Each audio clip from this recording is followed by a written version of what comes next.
Hello and welcome to the Don't Mess with Our Kids podcast. My name is Shauna and this is my friend Rachel. No, this is not Jenny today. Jenny is out of town and so Rachel is filling in and we have an amazing guest for you today.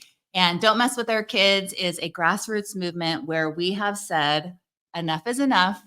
We are tired on the attack on our kids and mama bears like myself, grandma bears, auntie bears, fathers, grandfathers. We are aligning together, coming together and standing for what's right. And so, Rachel, I'd love for you to share with these guys a little bit about DC because that's kind of what's next. Yeah, we are just a few weeks away from gathering thousands and maybe even 1 million women and their families on the National Mall in Washington, D.C. We are so excited to stand there that day and say, enough is enough.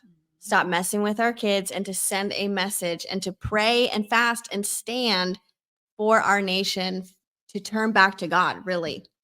Yeah, that's October 12th. So just in a few weeks, which is absolutely crazy. It's right around the corner. Right around the corner. I have my plane ticket. My husband just decided to come. We got his plane ticket, hotel. We're all set to go. We're so excited. But today's guest, Rachel, is Nicole Fitzpatrick. And if you don't know who she is, you are going to be blown away today. This is a woman who started a ministry in Chiapas, Mexico. I believe she has ministries in other parts of Mexico where she is literally rescuing kids out of sex trafficking. I believe she's rescued over 1,000 children. We're going to hear her story. So let's bring her on and let her tell you a little bit more herself. Hello, Nicole. Hi, guys. So good to be with you. We're so happy to have you. And we would love for you just to start by telling our audience a little bit about how this all started. So you are rescuing these kids. I've heard stories about you like putting on bulletproof vests and going into crazy scenarios and literally rescuing them out of these situations. How did that start? What was stirring in your heart and mind? And then what actually took that passion into action? Okay. Well, it's an honor to be with y'all. My name is Nicole Fitzpatrick. I am originally from Baton Rouge, Louisiana. That's where I was born and bred.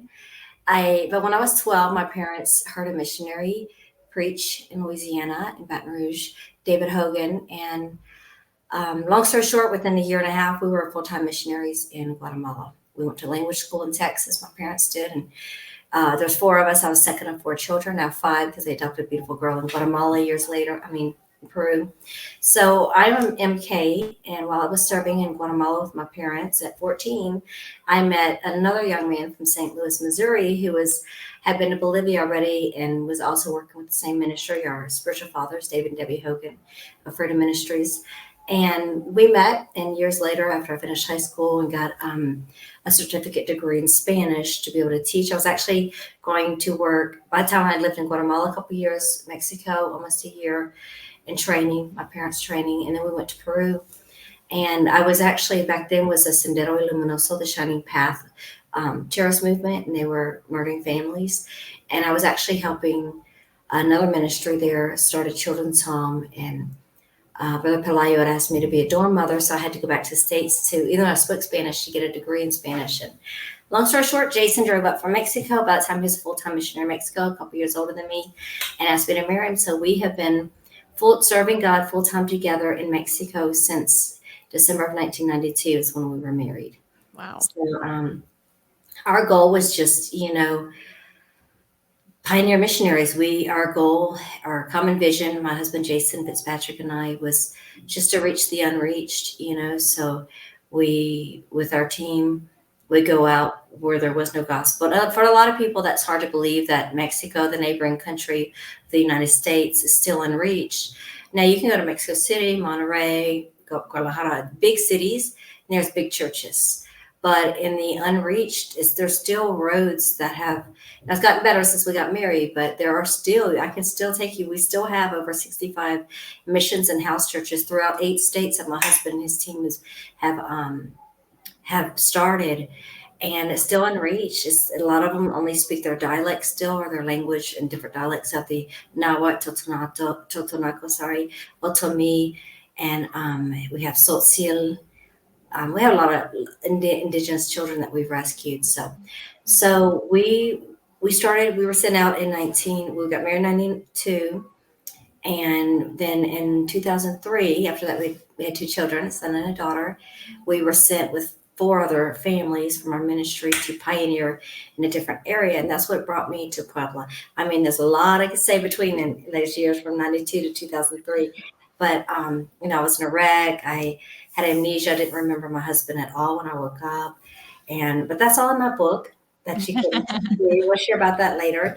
I know we're kind of on a time schedule right now, but so we were sent out here in 2003, April of 2003. We were told, we want you to go pioneer this work. And so we prayed and fasted with our ministry for 21 days.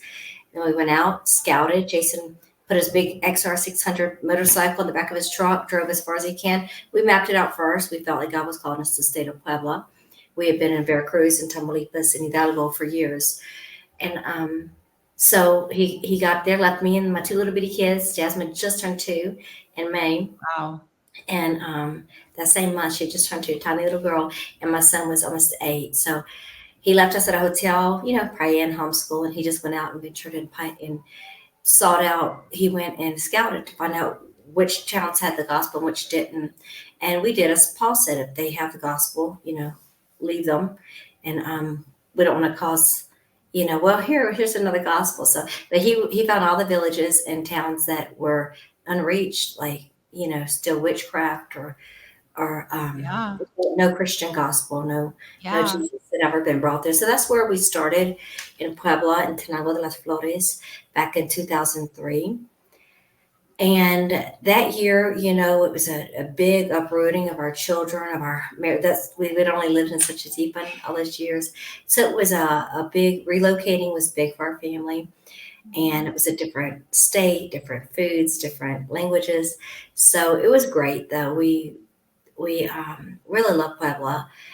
We moved there in June of 2003. The following February, right after our first big, Jason already started 6 or 7 house churches in less than a year.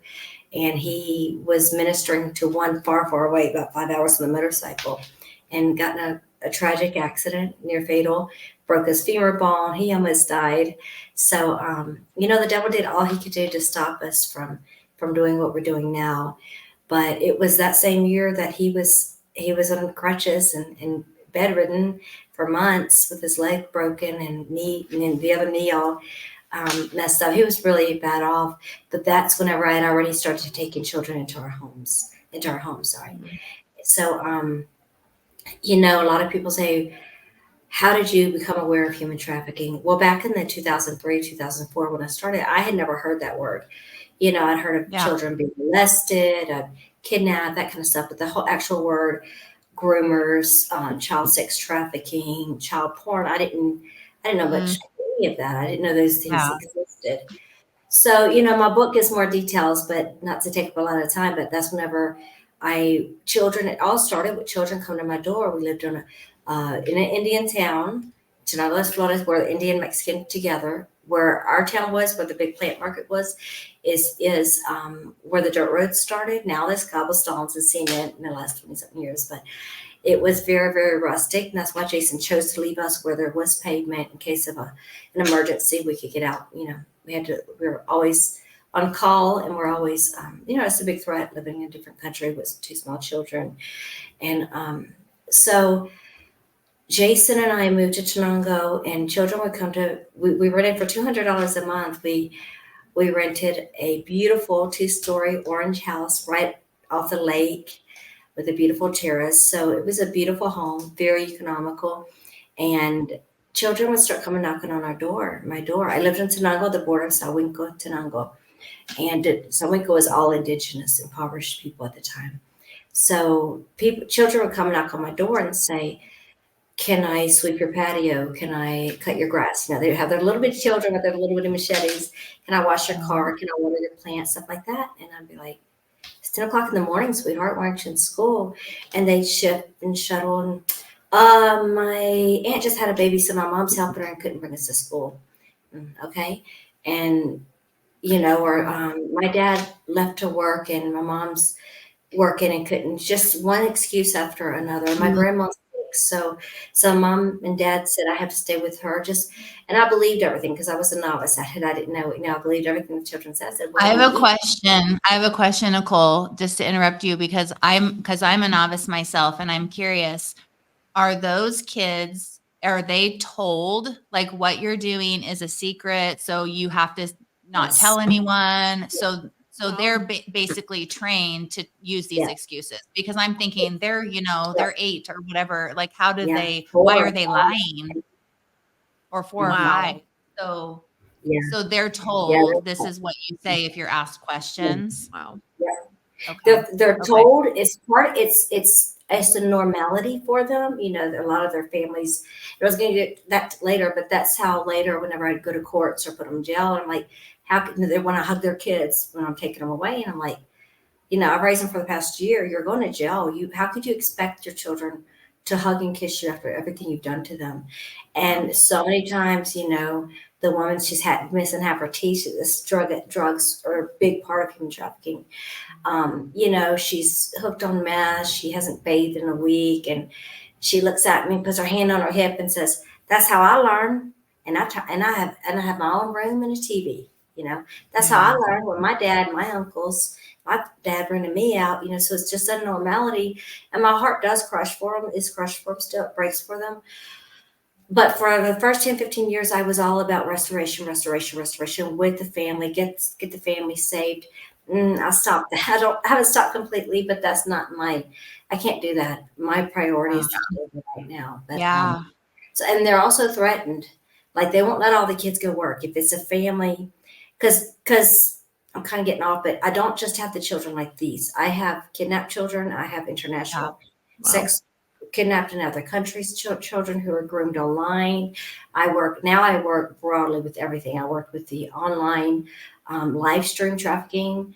I work with FBI and CIA with cases here, but it's men in New York, Arizona, Texas, Florida, and in California primarily Yeah. that renting these little children and watching them be raped by 5 minutes at a time. So Well, going back real quick, Nicole, because I just want to help. I barely know anything about this. I'm still learning so much, but there's a couple things I've learned that I think most people don't know. And one of those is that a lot of these kids are trafficked by their own families. So Mhm. I just wanted to bring some clarity to that yeah, because you kind of mentioned that, but that could have easily been missed. yeah, So yeah. tell us really quick about that. Like, why does that happen? Why would a mother, a father, an aunt, an uncle, a grandparent traffic their own grandchild, their own child? Okay. Well, to take you there, you have to know the root of human trafficking in general, and child sex trafficking. What is the root? Poverty and corruption. Those are the root Yeah. causes globally. I'm not talking just about Mexico and America, everywhere. Is poverty and corruption. And so I'm going to tell you real quick about how I started. So we started taking these children in. I'd give them small jobs, but then I realized they didn't go to school. I was a novice. Why are you not in school? They all had their different reasons. I'd want to take them to their house and see where they lived. And, oh, the door's locked, yada, yada. So I got permission from the mayor of our town at the time to open up like a soup kitchen and a school in our home. So I'd have from 12. It grew in the first few months, it got up to 40 children at a time a day. And I made soups, I made cookies, I made sandwiches. So it Nicole, was how many people were helping you at that time? me, my husband, and my two small children.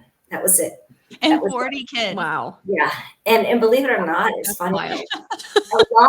Well, let me go back. I was doing that with the children, but at the same time, I had already started a women's ministry in Nueva Necaxa and the villages around me. I had noticed there in that town way more unwed mothers, and it's also rude. That's also why it's so big right now. Unwed mother. I live in Xochitl, and I might have met 2 or 3 in my whole 11 years there. Unwed mothers and they were all indigenous women who went to Mexico City for a job and came back pregnant. Wow. Which was, I wish I had contact with some of those sisters still, because it's been over 20 years since I've seen them, but I can guarantee you it was trafficking. I can guarantee you that now, I wish I'd known back then what I know now. So, but I had a women's ministry women some of them we met while we were evangelizing indigenous towns, some there while I was preaching the gospel in Tenango with my family. But it was women who, 4 kids by 4 dads, 5 kids by 3 dads, et cetera, et cetera. Some were widowed. Most had been abandoned. Their husband had a couple kids with them and then left her for another. So the abandonment, the abandonment of women with children is a big part of human trafficking, because a woman can make, when I started, it was like maybe 100 pesos. Now a woman will make chopping tomato, planting, chopping, harvesting tomatoes, peppers, what have you here, or plant markets, where it's a big phenomenon here. 180, which is right at $10 a day, and that's good if you can make that much here. But usually it's $5 to $8 a day. We're paying them $6 in fuel. We're paying $5 a gallon of milk, doctor's bills, medicine. I mean, there's no way. And she's left with 3 or 4 kids. So I was doing this with the children at the same time. I'd already had a women's ministry, and hearing their stories, I realized how they were groomed.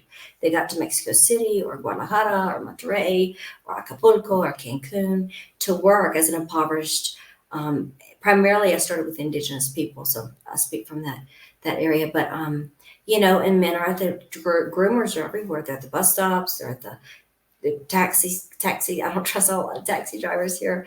And that's exactly what they're looking for on the radio and calling. Here she is. She's from something. And they're kind. They're so sweet. Hi, sweetheart. Where are you from? Are you hungry? Let me get you a sandwich. Oh, I'm from here. And they'll say, my dad's a doctor. They make it look so like they're here to help you. And it's just grooming. And then they get her hooked on meds or on drugs, on drugs. And they start brothling her. A lot of times when mothers come with their small children, or men go out to our villages. Some of my busts have been men that have come past our town when my children are small, selling mattresses and furniture and stuff like that. And I always wonder why the men in the back are taking pictures when the children run out with their families to see. But they're groomers and kidnappers. So, but back to Tenango, how I started, and it's in the book, more details, but after I'd been working about 8 or 9 months with the school, with the children's home, now they weren't staying the night with me yet. I didn't have permission for that. I didn't even know really, like, 'cause I was a novice. I believed all the lies that they had a hub. There was just a lot of kids, or their parents were away working. They were with the grandparents. But everything changed when 2 sisters, 11 and 13 years old, and one of them, the 11-year-old, was now, she's about 30. Her birthday's November 15th for my son. She'll be 31, I think. She was just calling me, talking to me with her son's today, but she changed my life. I noticed they started sleeping during school, because I opened up a school and a soup kitchen. They fall asleep during school, et cetera, et cetera. When I was always going to the bathroom, throwing up. My novice mind said, they've never been dewormed. I said, let me see your baby. Have you ever, now look for their TB. Here were babies at newborns. You can't get any ID unless you have your TB and hepatitis and DPT shots. She didn't have those scars. So I took her to the clinic in Tenango, thinking as a novice, they got worms, their belly hurts, and were tiny. They weren't developed, didn't have, they were little bitty girls, tiny, malnourished. Took them to the hospital, to the clinic, and the doctor asked them a bunch of questions, and just to show how uneducated they were. They never gone to school, never been talked about their menstruation. He asked, when was your first day of your last menstrual cycle? They're like, what's a menstrual cycle? Have you ever had sex? What's sex? They had been raped since they were little bitty girls. Their stepbrother, their brother, I'm sorry. I'll tell their story in a second. But anyway, so he said they're pregnant. I said, no, there can't be. They've been in my house every day for 8 or 9 months. There's no way they're pregnant. They don't even have pubic hairs. They're not developed. The doctor said, Nicole, this is very normal. Incest is part of this of many regions in the world, and the poverty, and the fathers are alcoholics, and I couldn't believe it. So I took them home, talked to them. I said, have you had relations? And they didn't even know what it meant. When I had to take out my medical book to show them, they go, oh yeah, we do that every night. My brother brings his friends, and the drunkards come in for 50 pesos a piece. This is like $2 or $3 a piece. They do that to us. But my brother says the more men we take care of every night, the better we'll be taken care of. We can buy clothes and food and pay our rent. So my whole world just crashed. We took them to blood labs, and sure enough, they were both pregnant, 11 and 13 years old. So Wow. that's whenever my world crashed. So I immediately got hold of my lawyer. We immediately went to some mayors, to big people around here saying, what do we do? Because then I started investigating and found out most of the kids were going through that. And 88% of children globally who are trafficked by the ones who should be protecting them and caring for them. And it's them, these two girls' case, for instance, their mom, I've never met her, but their mom had left when they were 2 and 5, and their brother was about 8 or 9. And, and their mom took the older brother, but when he was about 15, 16, he came home. That was whenever I met him. And that's, living in abject poverty. The mother had gone off with other men. She was not a good soul and didn't know Jesus. So the brother had gone home and done what he did. It was actually his way of protecting the girls. He felt, this is the only way we can bring money. We've never gone to school. We have no education. We're trashed, but they will pay for my sister's sex. So that's my personal first experience with child sex trafficking. And so since then, I've you name it, and that's the kind of scenario we've taken them from. Wow. Wow. Do you have any questions, Rach? I'm just wondering, Nicole, I feel like people could listen to this in the United States and think that's a really terrible thing that's happening in impoverished Mexico. That's really sad for Mexico. But I know, and I would love for you to speak to this, like, how is it that the United States is actually a participant? Like, we're actually not disconnected No. from what's happening. No. And we're all about don't mess with our kids, and Yeah. these are the kids we're talking about. Yeah. And I mean, you speak to this because you actually know better than I do, but I'm not naive enough to think that we have no role as Americans in all of what you've just described. So, but I don't know what it is exactly. So could you speak to that? Yeah. I think it's 78%, 75%, 78%. It changes the statistics a little bit every year, but I think we're about 75% say of all child pornography, baby, infant, and child pornography, 75% is produced here in Mexico. Unfortunately, they've always run the reward for that. Unfortunately. And not all the people are bad. Some of the best people on earth are here in Mexico, but it's just the abject poverty, the lack of the social justice system. But what people freak out about in America, because it's my homeland, is about 85%. 75 is produced here, but 85% that is live streamed, 85% of child porn that is viewed daily is viewed from the United States of America. Yep. I believe that. And I have all the statistics, and it's not from the young boys like a lot of people think. It's from men over 50 to 80-year-old men are viewing this child porn, And I've never heard that statistic. That's really interesting. Yeah, it's horrible. But the Bible says in Ecclesiastes, the heart of a man or a woman is never satisfied. Right. But that's, and you got it all, the money, you'd be surprised at the men that we've busted for this sort of thing. It's not never who you think it is. And so yeah, it's just America. A lot of the girls, okay, so I started this home over 20 years ago. But 2.5 years ago, I got a call from someone who's working with the big ministry in the States that protects the martyrs, the Christian martyrs globally. And he was getting a lot of calls, like the things were happening in Chiapas, which is the border of Guatemala and Mexico. Hangings, violations, house burnings, killings. And he said, I'm from Colombia, but I've been here most of my life in Mexico. And it's hard for me to believe that this is happening in Mexico. And he called me from Mexico City. So 2 days later, my attorney and me and my husband flew to Chiapas, and we went to prisons. We went behind lines. We went where people are in hiding. And sure enough, it was church persecution and child trafficking all mingled together. Wow. So I started a children's home in February of 2022 there. And we've already rescued hundreds of children nationally and internationally. We've rescued from the United States, from Guatemala, Mexico, United States, Argentina, Brazil, Haiti, Nicaragua, Panama, Honduras. Wow. Wow. 8 countries just in the past 2.5 years from there. Children who are groomed in their town, and most of them are unwed mothers' children. They're groomed. They're, Mm.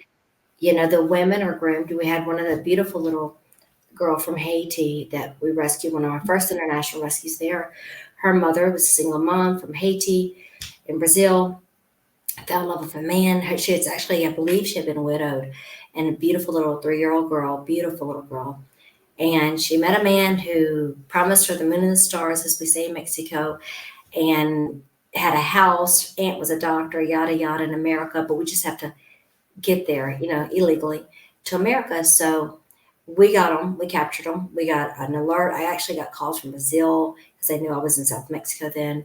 It's a long story, but the day I went to press charges and put his face on polls, word got out. He knew we were looking for him. He turned the girl in, and we rescued her from this beautiful little African American girl from Haiti. Beautiful little girl, curly hair, and he left. Can't go into details about what happened in the case, but the little girl's mother, when he was questioned, where's her mother, he said she drowned in Panama. Well, we know she didn't drown in Panama. She tried to make it out like she drowned in Panama, and I rescued the little girl. No, that's what traffickers do. That's what groomers do. So they'll traffic the mom for a long time, but everyone wants fresh meat, as they call it, and the younger ones. So once he gets what he can out of the mother, she disappears. Wow. Wow. Mm. So And then Nicole, Mhm. I know you wrote a book and it's called One More Rescue. Correct. And I know you go into so much detail in there, and you are a true hero. You Yes. really are. You are a hero. And I know you've literally told us like a snapshot Yeah. of your story, and just even all the things you've gone through. You've gone through a lot of health stuff, and I'm sure lots of that is in your book. But how can people partner with you? How can people support what you're doing? Because sometimes people are like, I can't do what Nicole's doing, Right. but I want to help Nicole. I want to help these kids. What can they do? Well, prayer, fasting, and financial support, because, we were close just 2 weeks ago. I informed my supporters that if something wasn't done, we were going to have to shut down Chiapas, because a lot of people think, oh, it's abject poverty country. That costs that much. Well, we have over 100 children between both my children's homes, and we're constantly rescuing. Each rescue is thousands of dollars, and court cases and fuel. We're paying almost $6 a gallon. Education. What's different than my home is why I call them children's homes, not so much orphanages. We don't age out. We are helping change and better the laws of Mexico. My staff and I, my social workers and psychologists and stuff, we're really promoting all about adoption and foster care system. We're opening up all around Mexico, because the second rights, the derechos humanos of the children of Mexico, the second right is the right for every child to have a family. And it's just not practiced much here. So we're really opening those doors. And our goal is one day to have the children in for just a couple months at a time, and have enough families already gone through our process, physical, mental, financial, psychological, medically processed, to where they are ready. We don't look for, and we've done it to hundreds and hundreds of children already, but we don't look for a child for a family. We find a family for that child, because each child has its specific need. We can't just say, oh, you went through our process, here, take this one. We take 6 to 9 months or a year before we set a family with a child. We want this to be a forever, to where they're not returned and stuff. And that they can be a happy family. We have psychiatrists, psychologists. So help, and the financially is a big help, because the faster I can get our process going, more families process, and we can have children at home. Like, we still have over 100. And why do we have so many still? Because we can't give them up to foster care or adoption while it's still a court case. And I do press charges. We put men behind bars. We do all that. And so we can't. And a lot of my incoming siblings, I have 7 siblings, 4 siblings, 3 siblings. Wow. Well, how do you get hold of them? Well, you rescue that little girl. She's 7, and then you find out about her 3 younger brothers or sisters, and her 2 older older brothers, all trafficked in different states. That's what costs a lot of money, is finding. We have to pay detectives. We have to finding the children. But I, to this day, have never rescued, and it's not 1,000. It's actually over 2,400 children today. I'm not sure why Wow. some people Ooh. very kindly did some brochures for us, but I noticed that the date said 1,000 children. I'm like, wow, we're like 2,487 right now. But That's it's all for incredible. God's glory. It's all Him. And yes, I did used to put on bulletproof vests. I was the one that did it because.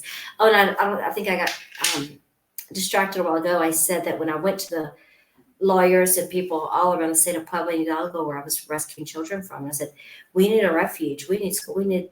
And they just looked at us and said, Nicole, so many of these children, you bring their cases to us. We've already processed for 5 years their cases. We know what's happening, but we have to return them to their parents or their aunt or uncle. Some of them are orphaned. They're not all parents do it. It's as the majority who are done by their family, tracked by the family, are done by their aunts and uncles. Their parents have been killed or Yeah. passed away through sickness. But the abandoned children are the ones who suffer this a lot more. And unwed mothers and children who are orphaned and their family use them. They have a lot of weird superstitions here. Well, their parents were bad, so God took them. So that means they've got bad blood too. Let's rent them so we can put my children through school. Silly stuff like that we Wow. fall Yeah. for. But they didn't have anywhere. And they said, Nicole, we'll support you. We'll never have to return the child back to a predator if you open up a home. So that's what I did. So I used to have my team, and of course I've always worked with the state authorities since the unjudicials, but now I don't have to. Very rarely do I have to put on a vest. We're very well known throughout the Republic. I have 4 or 5 attorneys that work full time for me. Like I said, I have teams on 2 sides of the country. We get a call, an anonymous call. We protect their identity, and I can call one call to a mayor, to a president, whoever, and I have 4 or 5 patrol trucks full of men with guns in the back. And that's how we're breaking them. Like, we have some visitors here with All Things Are Possible with Victor Marks, who also does this worldwide. And we have some visitors visiting this week, and I was showing them places that used to be brothels that are now family restaurants. They used to have glass, and they're normal businesses because through the grace of God and through me being a voice, me stepping up to the plate when I wasn't even really prepared. It was just like, it's a silly that I say this, but I tell people, the movie Robots was popular like 20 something years ago. And one of the sayings, children's homes, they watch a lot of cartoons. There's one of the robots says, see a need, feel a need. And that's pretty much what I did. I saw a need. Yeah. And I went to authorities, I went to mayors, I went to judicial Yep. system. They all just shrugged their shoulders and said, we have no one to protect them. This is so normal, Nicole. We can't do anything about it. Yeah, they're trafficked. Yeah, they run with 20, 30 men. Mhm. We get a call, we take them out within 24 to 48 hours. They're back. Most places that rescue children, and I'm talking about big people who I've met throughout the years.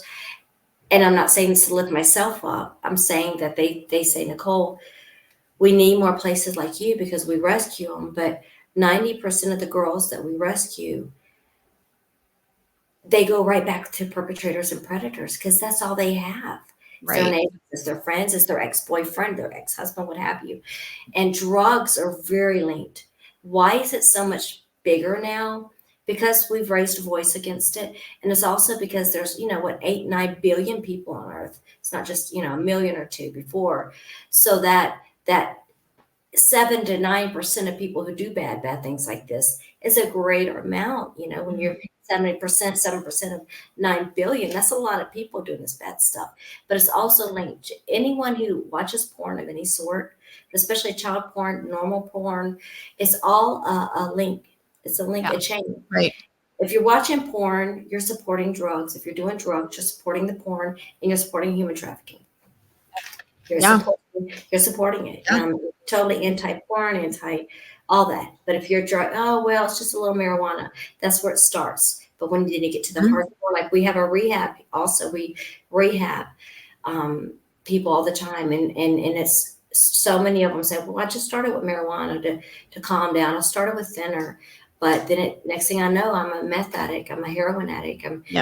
I'm raping children. I'm stealing everything my family ever owned, So we just need to really Be a voice. I love y'all's voice. I love that y'all say enough is enough. I'm gonna share this picture, quick story. I got these pictures last night. This is Fernanda. She's turned 20 in July, but I got her at 12 years old. And one of my updates back in however many years ago, 6, 7 years ago, when I rescued her, 8 years ago in May, I rescued her on Mother's Day. I got a call, and I read an update about it. It's called Enough is Enough. I got a call, a little girl. They didn't know her age. She guessed 10 or 11. I think she was 11 when I got her. Raped by her mom was a participant, had 2 more kids with this different man. Her dad had abandoned her, and her stepfather would rape her every evening. Bless you, rape her, and then he would take her to the taxi guys, and 20, 30, 40 midnight. And if she didn't, it was literally, the dad didn't even have to go with her anymore, the stepdad.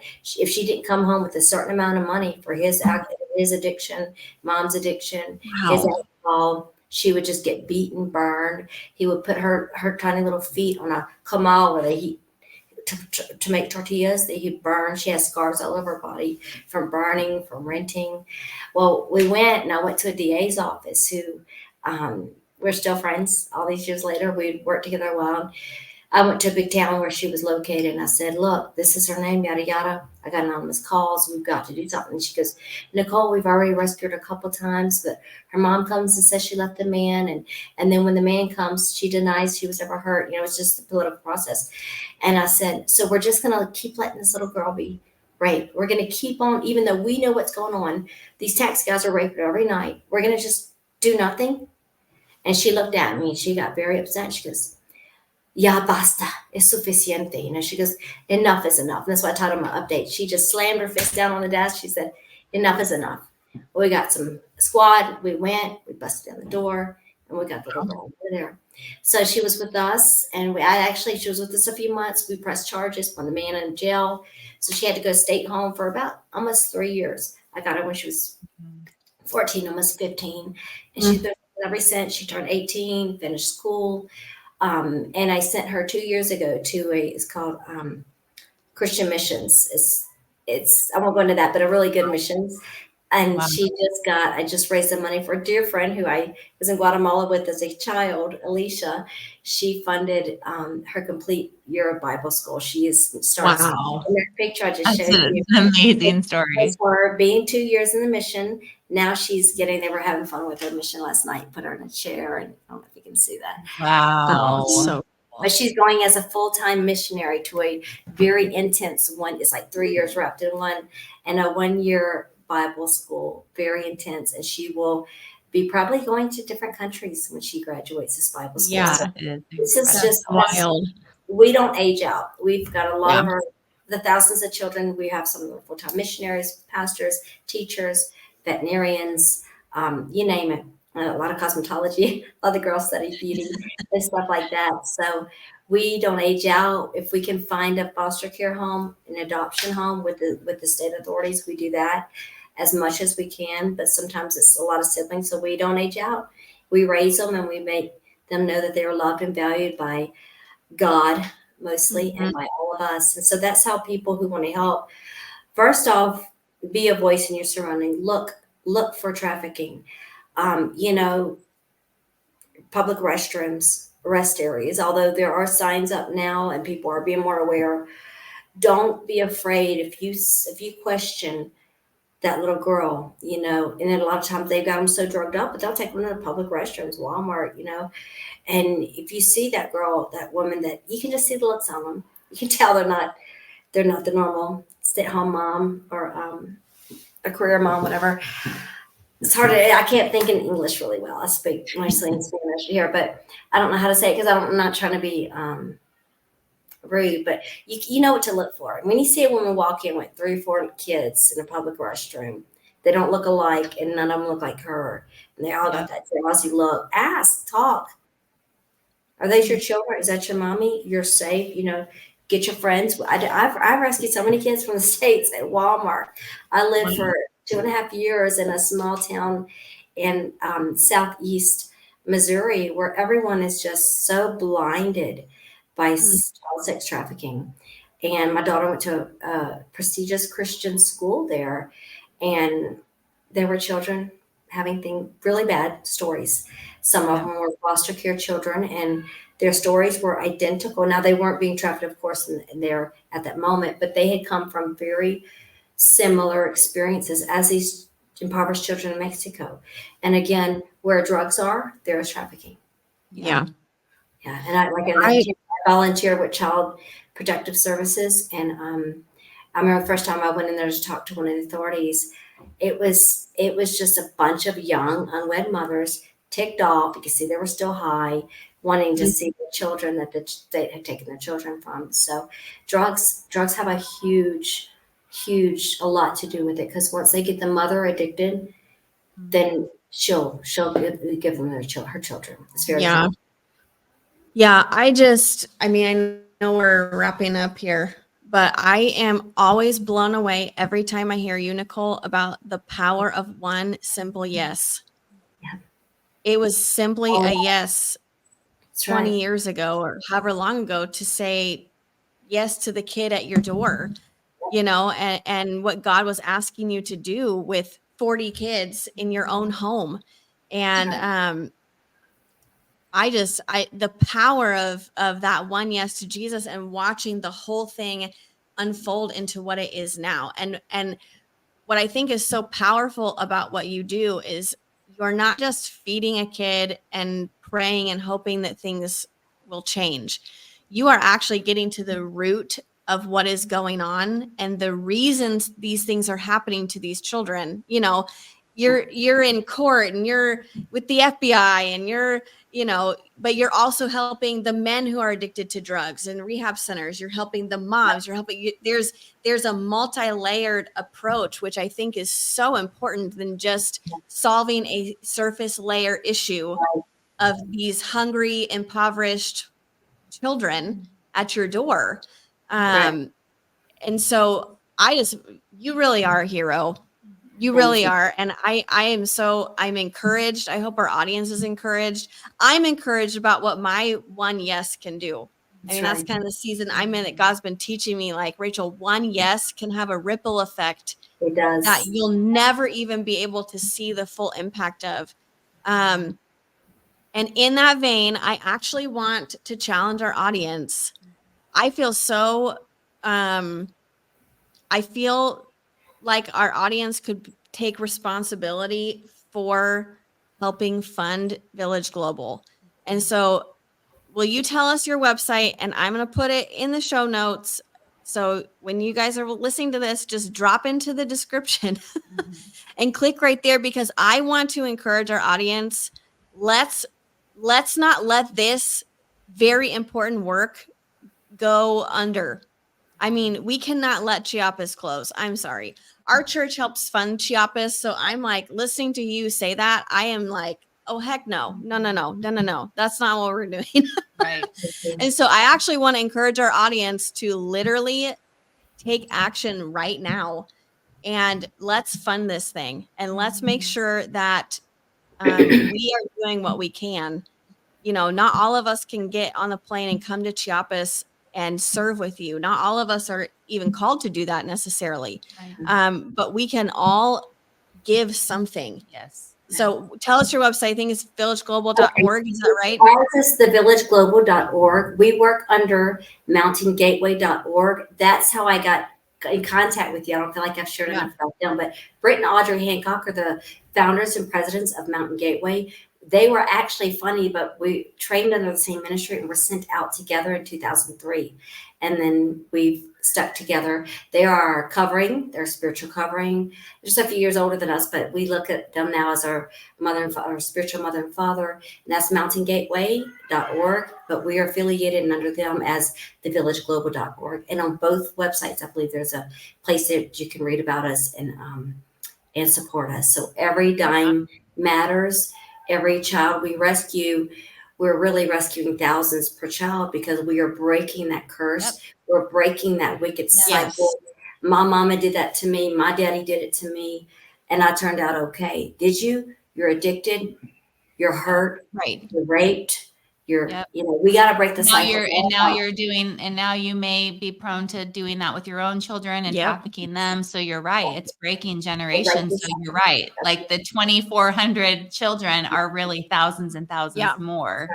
That's right. So Nicole, would you pray for just whatever's stirring in you over our audience and over just what's going on and what we've been talking about? Okay. Father God, I thank you for this beautiful opportunity to be with my dear and sweet sisters, God. I thank you for them, for all the audience that is listening to us, specifically from Collective Church, Pastor Ben and Pastor Heather, Jenny and Bob's father, everyone who has helped us in the past 2.5 years to found and care for and rescue, restore and raise hundreds of children now just in Chiapas, but thousands globally now that we have been able to rescue, Father. Ask that you touch each and every man and woman who is listening to this podcast, Father. I bless this podcast. I bless the audience. I bless the founders of this ministry, Father, that is doing this and being a voice for the innocent, a voice for the voiceless is who we are, Father. I ask that you stir in their hearts how to look around them, how to see, how to notice when a child is being harmed, groomed, trafficked. Help us get on before, help us take preventative measures, Father, to see and not only see, but be their voice in rescue abroad and in our own country of the United States of America. Father, I ask that you bless their families, bless the marriages, bless the single ones. Help us stop it, because everyone says it can't be stopped. But I know that if we unite together mentally, physically, financially, and spiritually in prayer and fasting, we are going to stop this. We will rescue our children, this generation and the next, because enough is enough. But put it in our hearts, Father. I ask that you show the audience that is listening now the reality, because it's so hard not to see the elephant in the room sometimes, but this elephant is only getting bigger. And ask that in Jesus' mighty name, we will stop it. I bless Enough is Enough. Don't Mess with Our Kids, Collective Church, and everyone in the United States of America who is standing up against this horrible crime that has actually passed. Last year, it passed the drug crimes globally. This is the worst crime being committed on earth, is child sex trafficking, child porn, child slavery, Father. Help us unite stronger, bigger, better together in you, and for the children. In Jesus' name I pray. Amen. Amen. Amen. Thank you so much for being with us. Thank you. Love you. You're the best. Thank you. Wow. Wow. That was quite the episode, and just a reality check of what's going on and how we can one, potentially be responsible. Yeah. And how to, and that's kind of a gut check if you're like, oh, that's something that I am participating in. If I'm battling some of these things, it's all the more reason to overcome the battle. I'm talking about porn, obviously, and things along those lines. And then two, how can I support this? Right. Well, I've told my story on this podcast before, but there was a period of my life where I was addicted to pornography. And I'll never forget, I got free in February of 2017, and it didn't just go away. Like, that's a thing when you have an addiction. A lot of times God will deliver you in an instant. Lots of times it's a journey to change your brain trails and all that. And so I was on this journey, and that was in February. In May, I went to Vegas. I'm sure you remember this. I do. For a work convention. And I was doing really well, and everything was fine. Everyone was worried about me to go there. I was like, everyone, it's fine. But I remember being on the strip and seeing these circles painted on the sidewalk, and girls and performers, but these young women, probably my age, standing in these circles to sell themselves for the night. And I remember, I mean, I'm with work friends, and so there's all this, they're not saved. They don't care. Mhm. And we're on the strip and I'm having this like trying not to break down moment because God is saying to me, Rachel, when you watch pornography, that is what you're supporting. Yeah. And all of a sudden the people became real to me Yeah. because it's so easy to disconnect from the reality that these are real people Right. when we're watching pornography. And all of a sudden that girl became so real to me. That's a woman with a family. She has parents. They may not even know where she is. Doesn't she know she's beautiful? Doesn't she know she's worth more than that? And God just started speaking to my heart, and it literally changed my whole life in view of that coming out of that addiction. Because Right. suddenly those people were like, that's someone's daughter. Yeah. That's someone's sister. Yeah. You know, and she's worth more than that. Yeah. And she That's doesn't know God's that. daughter. Right. That's Right. God's child too. And so when you think about, you know, these kids and even the people that but that people watch in pornography, we have disconnected from the reality and of what that is. Yeah. Yeah. That's so good, Rachel. That's so good. Well, you guys, this has been an incredible episode, and I'm so grateful that we got to interview Nicole. And thank you for sharing that, Rachel, Yeah. because it brings it to it makes it personal. And I think there's a lot of you that are relating. So we are so thankful for you joining us today, and we'll see you next time. God bless.